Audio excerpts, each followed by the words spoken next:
Ladies and gentlemen, welcome to another Modern Lending Podcast live. Baby, you'll be loving the lives. This is the world that we live in. Welcome to COVID Land. Exciting guest today. We're going to dive into the real dirt, like the real meat of what our mortgage professionals, our sales professionals are dealing with today, solutioning out how to thrive in their business and how to even go beyond what we're facing today with record volume and all this craziness. So Dale Vermillion is the founder and CEO of Mortgage Champions.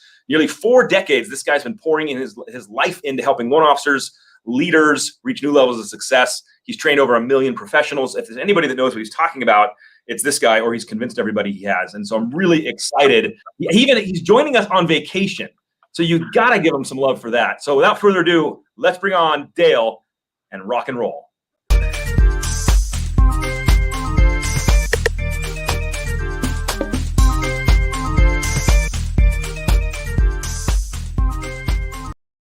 Dale, thank you for joining us.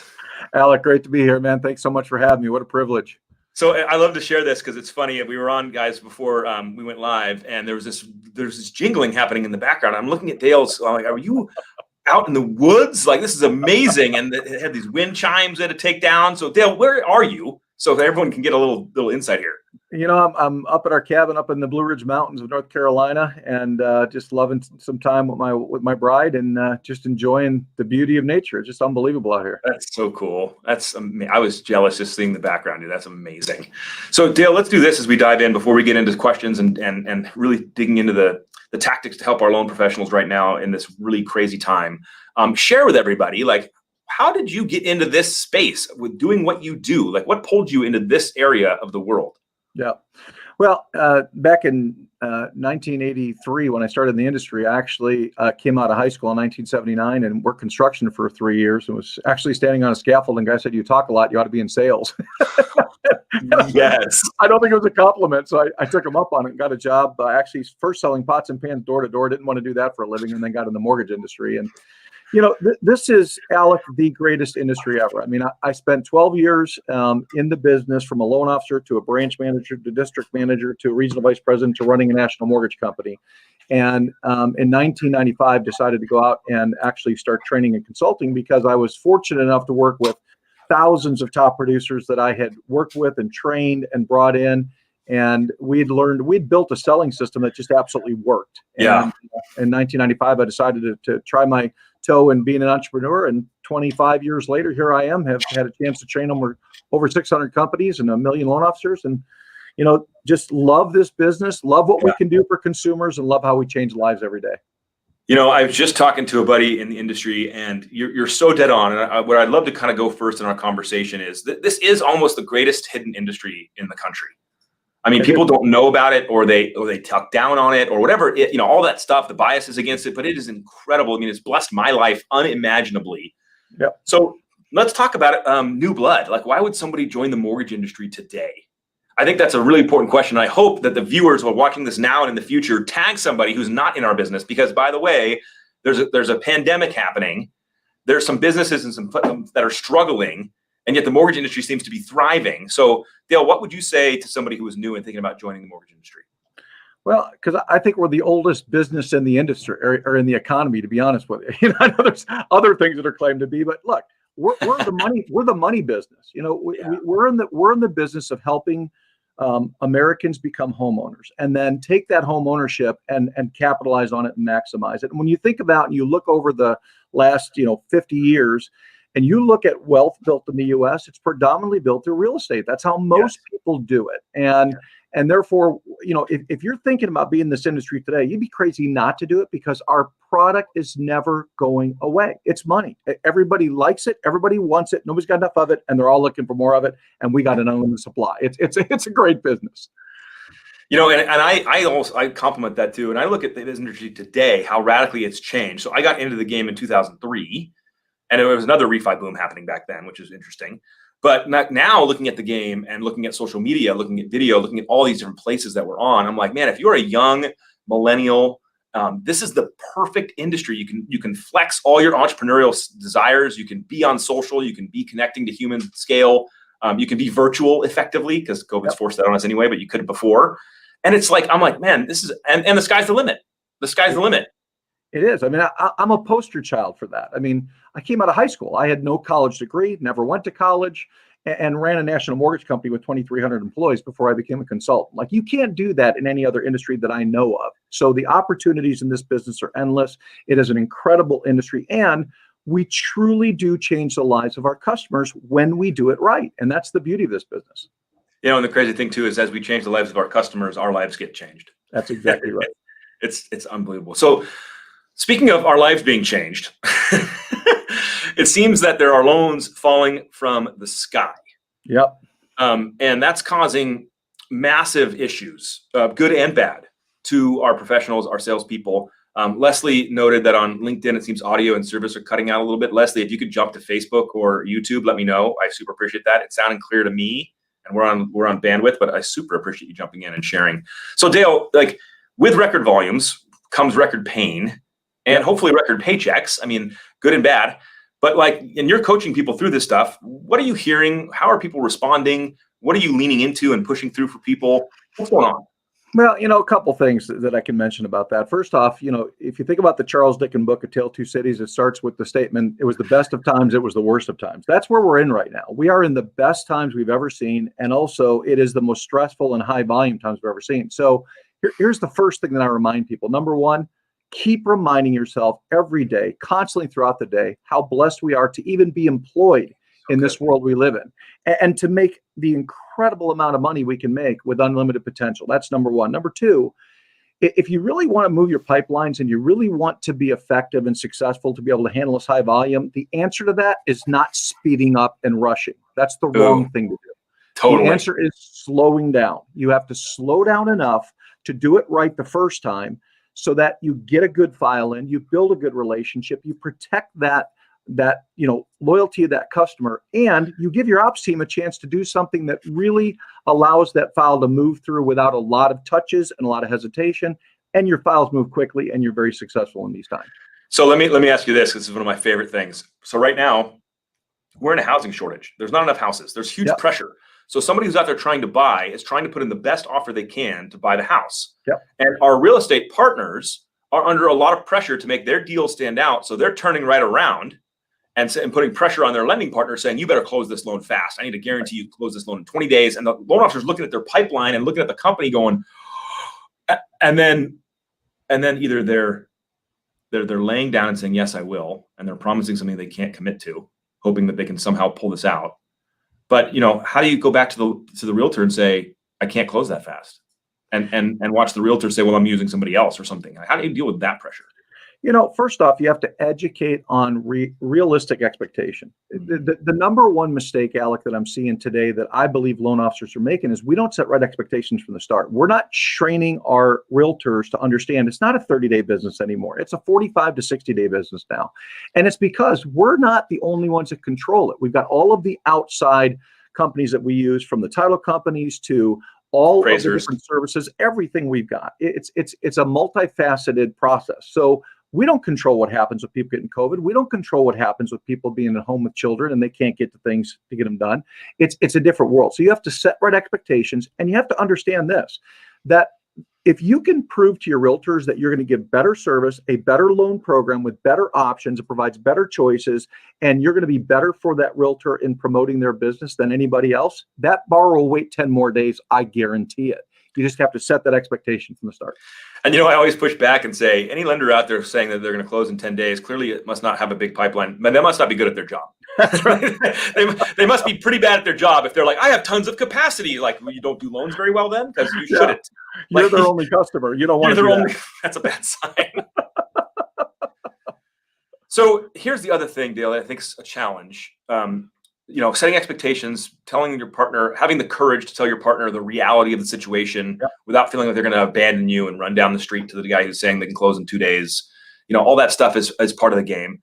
But I'm also watching people turn into order takers, kind of. And I know you're passionate about this. You have thoughts on it. And I'd love for you to kind of start sharing your viewpoint on this, because it can be hard, right? We're getting calls. And people are like, can you do this? And you say yes. And then can you do this? And you say yes. And we're not even working on our business anymore. Yep. These kind of markets, and I've been through a bunch of them in 37 years, as you can guess, these kind of markets, when you have incredibly low rates, high volume like this, can wreck a career more than any other thing I've ever seen. In fact, I love that you said that, because right now people are having the best day of the best month of their career, and you're saying you're going to wreck it. You are, because what happens is we stop taking care of our business the way that we traditionally and normally do in a normal marketplace. And these marketplaces are far and few between. They come and go very quickly. You can make a lot of money if you do it right, but you have to understand you got to nurture your customers. You've got to build the same relationships. You've got to do it the right way, because if you just start order taking and rushing through everything, remember, everything that you do every day creates a new habit. You're building new habits. So all of a sudden the industry changes. The FHFA comes out. They put this, this tariff in that we've got. Tax, yeah. Yeah, it changes everything, and all of a sudden business slows down, and they're like, wait a minute, it's not working anymore. This order taking mode isn't working, because now customers actually want me to tell them why I should choose them, versus just, hey, I want that 3% rate. Can you get it to me as quick as possible? So you've got to tend your business well in this time, so you build a long-term business and you don't become unsuccessful after this is done. Man, I love that advice. It's the ant and the grasshopper, right? Like, so the ants are preparing for winter, the grasshopper's saying, don't worry about it, it'll never come. Yep. And I think that the message you're sharing is so dead on. Like, our great mortgage professionals have to be focusing on what's next. And it's a hard thing to balance, for sure. But if you're not focusing on what's next, Dale, just like you said, it's gonna be here before you know it, and you're not gonna have prepared for it. Yeah, and I would ask every producer out there this question today. What are you doing with the excess that you're making right now? If you're spending it, you're crazy. You ought to be banking that, because you know what? There is always going to be ebbs and flows in this business. And when the market turns, and we've been through tough times and we've been through great times, and guys like you and I have been around for decades, we've made it because we understand that. We know that's how the business goes. Therefore, you want to make sure that you're banking that stuff, and you're being very wise about how you're handling not just your business, but your financial side of your life. That advice cannot be stated enough, especially if you're new in this business. Like, if you're lucky enough that you're in like year 2 and you're like, oh my God, this is incredible. Like, this is not going to stay like this. Like, put the money over there. Like, please don't make the mistake that so many mortgage professionals do and go out and buy the Lambo or whatever it is. Like, don't do it. It's the disaster.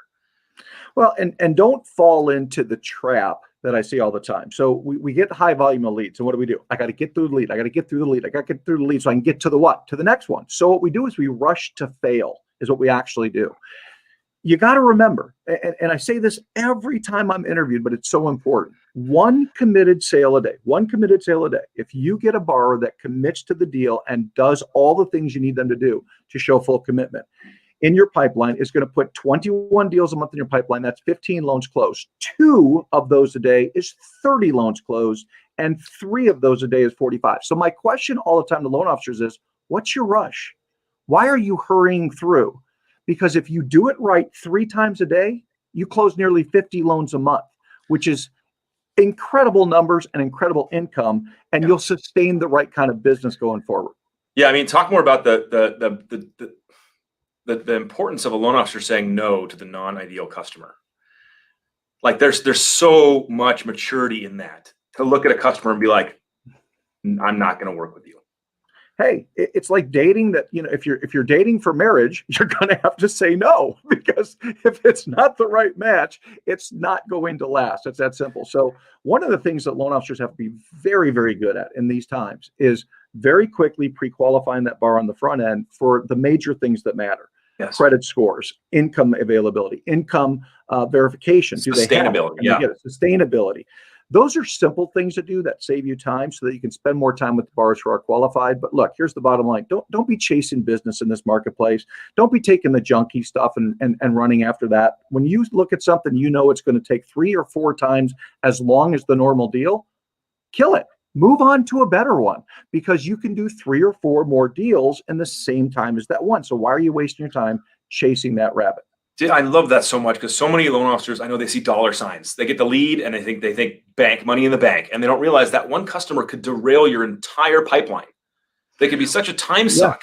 They can, and an attitude suck too. Don't forget that. Oh yeah, and then not even fund, and then just cancel on you for like, and you're like, well, that was.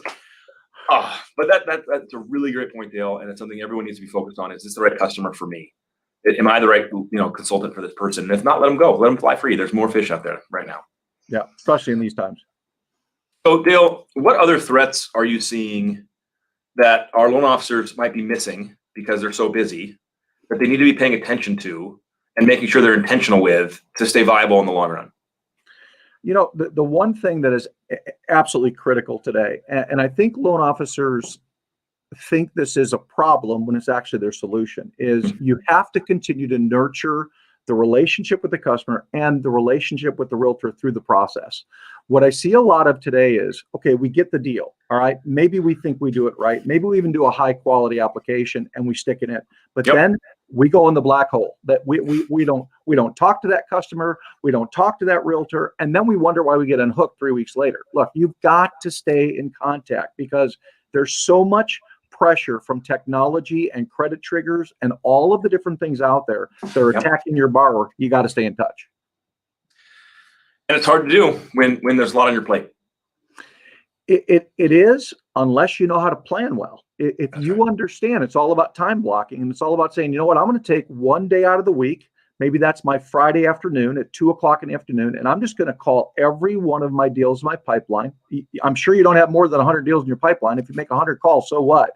And I'm going to make sure that I touch base and make sure they're okay, because weekends is where you lose deals. We've seen that great time comment. and time ago. So that's it's important. Great comment. Yep. And it's also, so let me ask you this, Dale, because you're coaching a lot of people. How do you lean into that old work-life balance kind of conversation when, you mentioned, great comment, weekends you lose deals. Yep. Right. So because people are out there like that, they finally have free time. They're shopping you, they're moving, they're doing other stuff. So how do you coach into that? And what advice do you give right now to people about balance? Because it feels like maybe there isn't some. Yeah. Boy, that's such a great question, Alex, because it's very true. And it's very important. I just did a post with a picture of the mountains here that we see on LinkedIn and said, look, you got to remember, in these busy times, it's easy for us to make excuses why we don't have time to get away. You better make time to get away, because you need sanity and you need to be at your best game in these times. Here's the bottom line. Balance is important at any time, no matter what the marketplace is doing. As I've said many times, you don't want to work so hard and so long and make so much money that your current spouse can spend it with their future spouse. Okay. That's not the goal. That's the nugget. That is so good.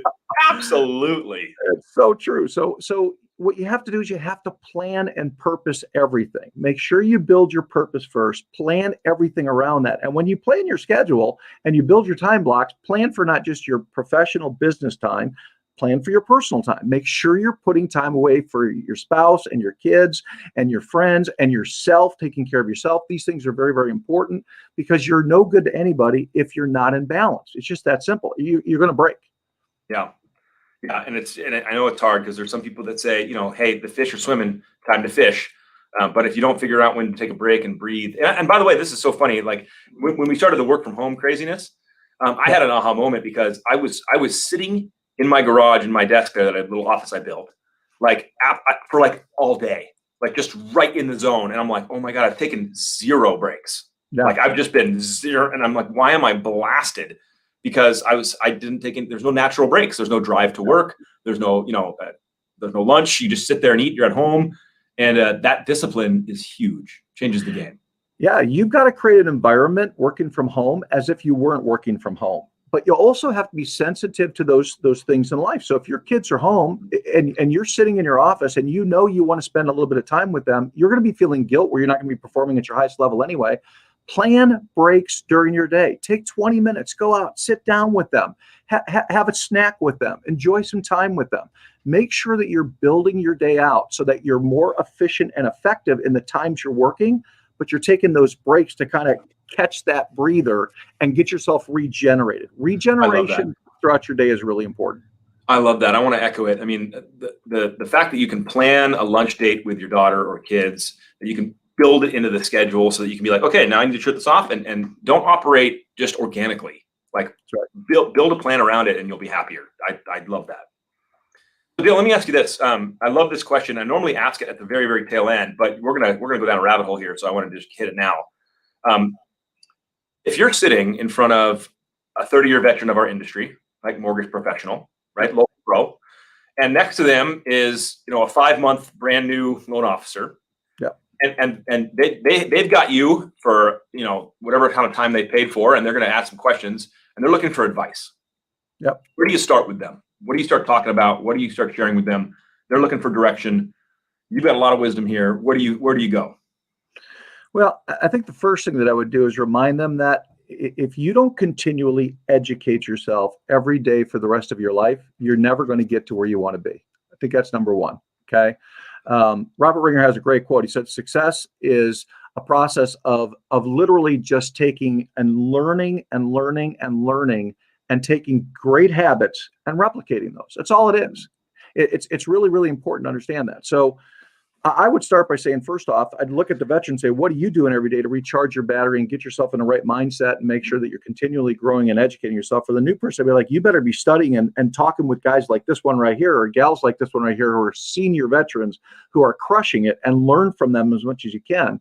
The single most important factor that I talk about with managers and leaders every day in finding great employees is finding people with a teachable spirit, who are willing to learn, who are willing to grow, and who are willing to change, because this is an ever-changing business. So the first thing I would tell anybody is be prepared to educate yourself regularly, be prepared for change, and remember that it's not about how much you know as much as how well you do what you do.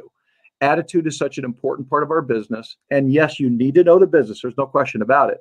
But at the end of the day, if you know the business and you've gotten grizzly and you've gotten cranky, and I see this all the time when I travel the country, you're not doing anybody any good. You're not closing a lot of loans. I really love your first comment there. So I want to pick your brain more.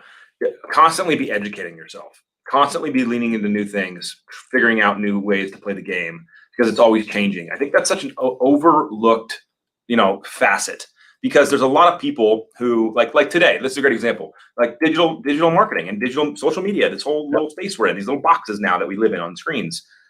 There's a lot of mortgage professionals like me who are trained to go out every single day and get 8 business cards from realtors and don't come back till you have those 8 business cards. And so we went through that pain. It was uncomfortable. We sucked at it. I was 23. I was walking in to try to talk to this top agent and felt like an idiot. And you kind of went through that uncomfortableness, and a lot of us that are still in the game kind of came through it. But now it's almost like you're asking me to go back in, because now I'm saying now there's a new place to play, and you're not good at it yet, but you're going to have to go in. And people are like, I don't want to go be uncomfortable again. Yep. I did all that in my early days. But your first comment, Dale, is dead on. Always be learning and always be looking for the next thing. Look, if you're not willing to change, then you're in the wrong industry. If you're in the mortgage yes. Because, constantly things are changing. Our partners are changing. Products are changing. Regulations are changing. Pricing is changing. It's a constant ebb and flow that you got to work within. So you've got to be willing to understand that. I got to know where the market's at. I got to stay ahead of that market all the time. And I got to make sure that I focus on the one thing that matters more than anything in this business, and it always has, and that's relationships. If you don't have relationships, you don't have a business in this business. So let's do a little pivot here for a second, Dale. I know you coach and mentor a lot of leaders. And leading in this digital space right now is a whole new thing. Yep. And it's causing its own challenges because you can't get physical anymore. And I know a lot of leaders that are used to being physical. They want to be in the office space. They want to be having face-to-face meetings and all that, and they can't do that the way they used to do that. So where are you coaching in this regard? Where are you seeing the people thrive or not perform? I mean, let's give some advice. Let's talk about it. So let me give you the big 3. And the big 3 is what I teach every single leader that I've ever trained in my career. And it's transformational for many companies and many leaders in the way that they look at their business and the results that they get. And the big 3 starts, number 1, with you have got to have a morning meeting every morning with your team. It is an absolute essential part of the business. Like there's no way. I managed for 11 and a half years. And as a branch manager, I had a morning meeting. As a district, I did it, and all my managers did. As a regional, everybody underneath me did. We did it every single day, because here's what I knew. As a leader, my job is to infuse in my people 3 things in that morning meeting. Number 1, what are your goals? What are you going to accomplish today? Let's talk about that. I want to make sure we're on the same page. Number 2, I'm going to educate you on something. I'm going to teach you something today that you may not know. I'm going to make you better every day, because that means I improve you 250 times a year. Yep. And number 3, I'm going to motivate and inspire you. I'm going to make sure you walk out of this meeting excited about your day, excited about our company, excited about what you're doing, because my job is to infuse my energy and my motivation and my enthusiasm into you every day, not to just let you show up when you feel like it and go work and do it the way you want. Because here's what I know. People will start their day very poorly if you don't start it for them. It is critical you do that. And today we can do it by Zoom. We can do it in these kinds of ways, and that's the way we should be. You want to see your people. You don't want to do it by telephone because you want to make sure they're actually in the game each morning. That's the first thing. Wait, hold on, Dale. Don't go deeper yet. I got to unpack the first thing again. This is massively impactful. I absolutely agree with your statement, and I'm realizing in myself, like, I don't do that very well myself as a leader. But I love it. So your encouragement, your number one is get face-to-face, and in the video world, Zoom. So make people show up. No one can hide. Don't get on you got to have the camera on. You got to show me you're here to play the game. That's right. You know, unless something's going on in your life or you got a doctor appointment or like things that were normal back in the day. But that's a high level of accountability. It is that you're providing, not only to yourself, because you got to show up. Like Dale's got to be on there every day, but for everybody else on the team, man, I love that, and I think that's a huge call out. Because I guarantee you that is not happening. There's no question about it. And the reason is because we think we're too busy. But we got to stop, and we got to make sure that everybody's working in the same direction. And everybody's working with the same positive, powerful mindset. And everybody's working to accomplish the same goals. And I can look, even on a Zoom, I can look at people and tell if they're just off kilter. Hell yeah. Oh, yeah. Of course. So, okay, what's number two? Number two is once you complete that, then the next thing I want you to do is I want you to have your people, and this is going to sound crazy to veterans because they always argue with me on this until they do it, and that is they need to warm up. You literally should never make a single sales phone call without having warmed up first. It should never happen. Why? Because you could get 10 leads today, and you don't know which of those 10 is the best, but there might only be one or two good ones, and that might be the first one you get. And if you have not done any level of practice or warm up, what happens is you're going in cold. I don't care how much experience you got. You just rolled out of bed. You haven't had your 3 cups of coffee yet. So true. You're not prepared for this customer, and they whack you. And I've learned this. When you get whacked first, I mean, I've said it many times. How many of us show up at 9 o'clock in the morning, pumped up and ready to go, and by 9:30, we're ready to go home? It happens a lot because we get beat up on the first call because we were not prepared. Practice is the baseline of preparation. So I want my people to practice as number two. And the number three, and this is so critical. Wait. Don't hit 3 yet. All right. How do you practice? So 2 things. Number one, I want you to first every loan officer should have a presentation for both their realtors and for their customers. Their value prop should be less than 1 minute. It should be the conversation on every single call you get. And I teach these all the time. Mm-hmm. When you get a borrower on the phone, you better have something powerful to say in the first 60 seconds that they go, oh, wow. Okay. Yep. They should understand you. So they should know your credentials. They should know what benefits you're going to provide. They should know how good your service is. They should know that within the first minute. So you want to practice and warm up with that. You also want to practice your pitches with realtors.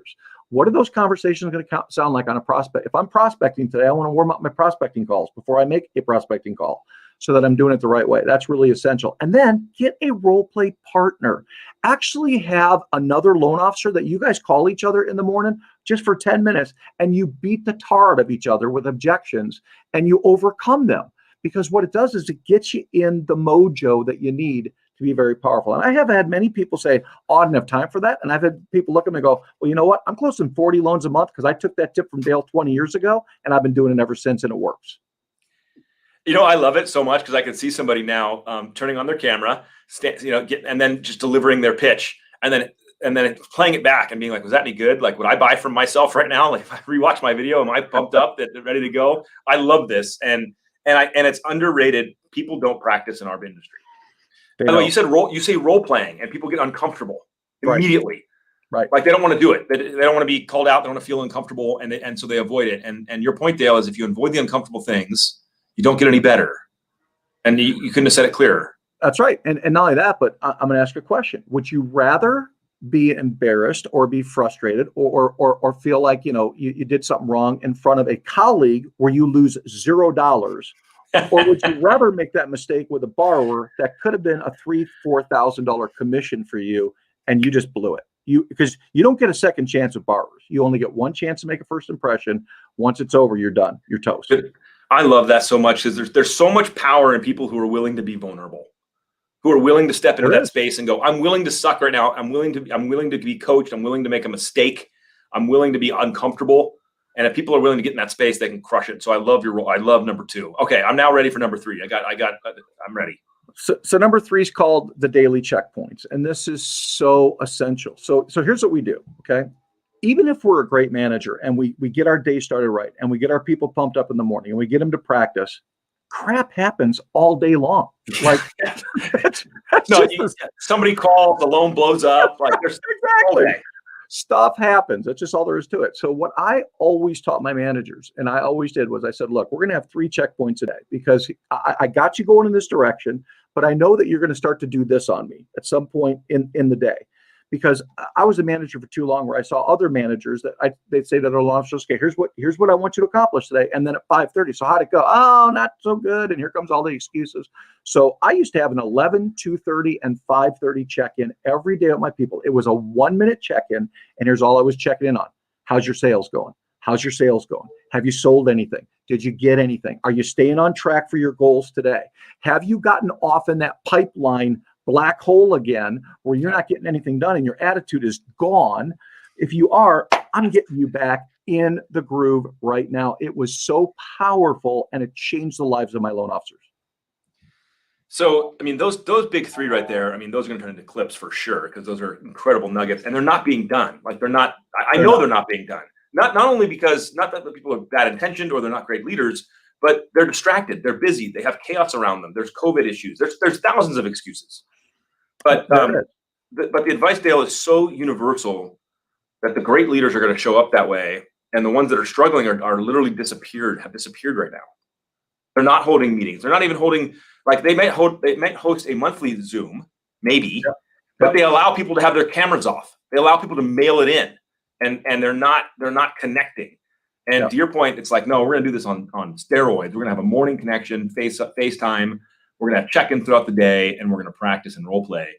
And I think that would skyrocket any leader in our industry right now if they just practice those 3. Hey, King Solomon was one of my favorite people that I try to model after. He was the wisest man that ever lived. Proverbs 27:17, he says, as iron sharpens iron, so one person sharpens another. There you go. Like that's one of the best bits of advice I'd ever heard in my lifetime. And I realized that as a salesperson, as a manager, I get soft without accountability. I need accountability. So do my people. If I can keep my people on track, you know what? The numbers are sensational. Dude, I love it. All right, so Dale, let's wrap here for a minute as we kind of bring down. What issues are you facing with the loan originators right now that you're trying to lean into to help people navigate through this? What other nuggets that are coming in from left field here that can help leaders or our loan originators figure out how to get through this successfully? You know, I think the key is, first off, I want you to remember one important thing in this market we're in right now, and that is that your partners, your real estate partners, which are a vital part of your business, have been disenchanted over the last 4 months with most of their lenders. And there's never been a greater opportunity that I've seen to prospect, to get those realtors you've wanted to work with for a long time than right now.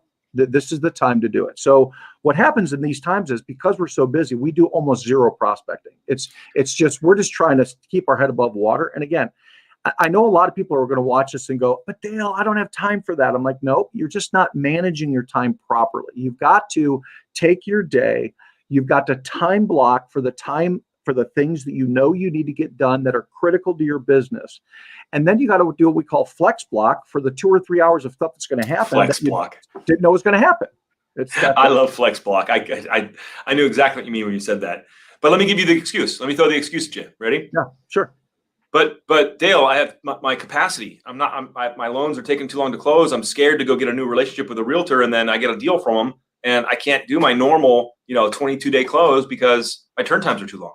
Yep. So the answer to that is, make sure you get good realtors and educate them well from the start. Set the priorities right from the start. The biggest thing that we do for realtors is not buy them lunches or even close their loans for them. It's actually educating them on how to get good buyers.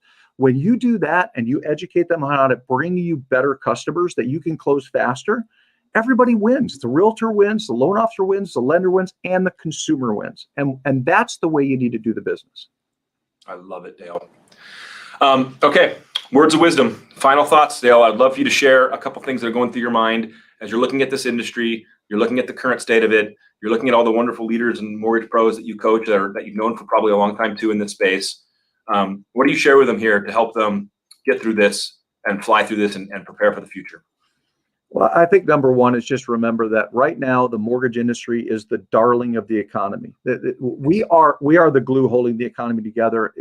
We've never been in a better position in our entire careers to really win people over and really show them what great people we are. So that's number one. Number two, just remind yourself constantly how blessed we are to be in this industry. Like, I wake up every morning and I pinch myself. I look out this window at this cabin. And I'm like, that never would have happened without the mortgage industry. That just never would have happened. And the last thing is give back. I always talk about this. Like, if you're going to be successful, don't hoard it. Give it back. We started an organization many years ago, I think in 2006, called Mortgage Professionals Providing Hope.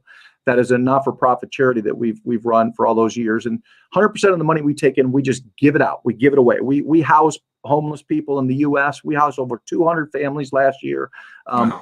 We build orphanages. We build schools. We do things with it because I've learned if I'm going to be blessed enough to be in this business and be successful, I'm going to be a blessing to others too. I think it's so important. If you remember those three things, that we're in a great business, we are absolutely blessed, and give back. And then the last thing I would say, and we already talked about it, is stay balanced. Just stay balanced, because you're of no use if you're burnt out. You're of no use if your life's falling apart around you personally, but you're making a ton of money professionally. Nobody cares about that. Focus on balance with these other things, and you'll just crush it in this business. You know what I'd also say that you got me thinking on, Dale, is now is a great time to inspire, motivate, and bring in the next generation.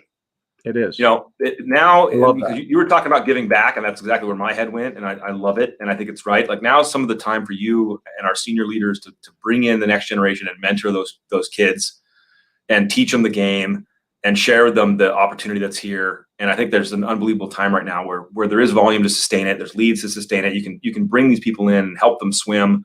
And I think that's another truly incredible way you can give back and change someone's life.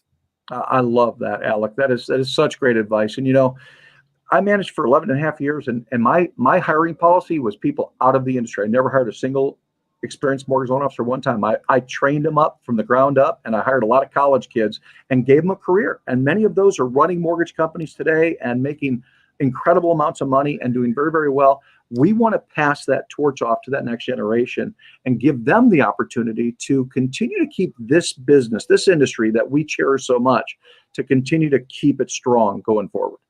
Well, now, Dale, I have to ask this question then, because even though we're kind of wrapping it and hitting the end here, but I got to ask it. So what do you look for in somebody when you hire them? If you're hiring them out of the industry, you're not looking for experience, because they're just kids out of college or coming from Nordstrom's or wherever. What do you look for when you hire somebody? Well, here's the key: hire personalities, not resumes, because resumes are a pack of lies. That's number one. You got to remember that. Well, you're saying that the resume with their proficient Microsoft Excel skills isn't real? Look, I'm gonna give the leaders out there the best tip you'll ever get for interviewing and finding talent. And here's the tip: quit interviewing people. Here's all I want you to do: ask them one question. Okay, Alec, if I were interviewing you today, here'd be my question. Alec, take me from birth to today and tell me every reason why I should hire you. That's how I used to interview people. I would let you either hire yourself or hang yourself. It was all in your case. And I would learn about you. I would learn your successes. I'd learn about your personality. I'd learn about your family, and I'd see how you interact and communicate. I'd get stars doing that. I love it. Throw the resume away and just ask them to tell you why they should hire you from birth to now. Dale, this has been an absolute pleasure. Friends, I want to share this with you. First of all, if you're watching this in the future, I love it so much. Please hit me up with a hashtag bypassed. I love when I get a little notification that somebody in the future paused to hang out with us and watch this stuff. It just brings me tons of joy. Second, Dale, you're all over the internet. You're all over social media. Everyone should pay attention to this guy and go follow Dale right now. Like, go and engage with what he's doing on social, because you're dropping so much great information for people. You're pushing the industry forward. You're a great guy for people to have in their social sphere, in my opinion. So guys, find this guy online and engage. Dale, any closing thoughts, comments, my friend? This has been really fun. No, I'll just close with this. My whole business and my whole career has been built around one thing. It's called the others first mindset. And you see it on everything that I do. It's based off my life verse of Philippians 2, 3, and 4. It says, do nothing out of selfish ambition or vain conceit, but in all things with humility, value others above yourself, looking out for their interests, not your own. That to me is the game. That's the game of life. That's the game of the mortgage industry. If we do that, we're gonna not only do well, but we're gonna feel great about what we did. And Alec, I just want to tell you, it's been such an honor to be with you, and I'm so thankful that you asked me on. Thank you for the opportunity. Oh, Dale, you're the man. Ladies and gentlemen, we're wrapping up today. If this brought you value, give me a share, give me a hashtag bypass, spread the love. I appreciate you guys, and I'll see you all on the internet. Take care.